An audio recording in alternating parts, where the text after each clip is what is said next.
আসছি পরবর্তী খবরের দিকে। ভাঙড় ১ নম্বর ব্লকে সন্ধ্যার পর একাধিক মোটরসাইকেল ভাঙচুর, এলাকায় উত্তেজনা।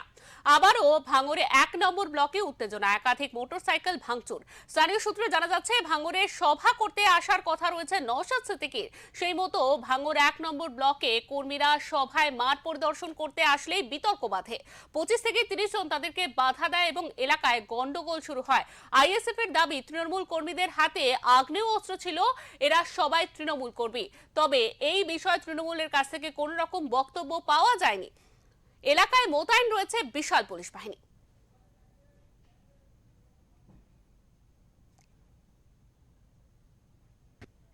আমরা জানি কালকে একটা ইফতার মেহফিল হবে, তার জন্য আমাদের কিছু নেতৃত্ব আইএসএফ থেকে তারা এক জায়গায় একসঙ্গে আমরা আলোচনা করার জন্য একটু বসেছি। তার পরিপ্রেক্ষিতে দেখলাম টিএমসির কিছু গুন্ডা বাহিনী হারমাত তারা এসে পিছন দিয়ে 3খানা বাইক ভাঙচুর করে, একটা বাইক হাতে করে নিয়ে চলে যায়। আমরা প্রশাসনের দ্বারস্থ হয়েছি, প্রশাসন সেখানে দাঁড়িয়ে আছে, তারা নীরব হয়ে দর্শকের ভূমিকা নিয়ে তারা দাঁড়িয়ে আছে, তারা কোনো স্টেপ নিচ্ছে না। যারা গাড়ি নিয়ে গেছে তারা কোন দল করে? ওরা টিএমসি দল করে। তারা কোন এলাকা এটা? এটা ভাঙড় ১ নম্বর ব্লকের রাজাপুর গ্রাম। এই নটোরিয়াস ক্রিমিনাল আসার পর থেকেই ভাঙড়ে, এর আগে আমরা কখনো ভাঙড়ে বিদাস বাসছে আরবুল ইসলাম, কাইজার আহমেদ তাদের সঙ্গে লড়াই করেছি, এরকম নোংরামি কাজ আমরা দেখিনি।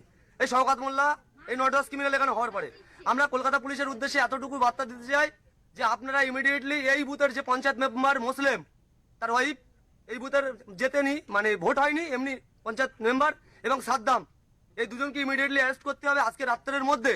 না হলে কিন্তু কালকে এমএলএ আসলে কিন্তু এই বুথ থেকে আমরা গণরোষ তৈরি করবো এবং পাল্টা কিভাবে গণতান্ত্রিক প্রক্রিয়ায় উত্তর দিতে সেটাও আমরা দেবো।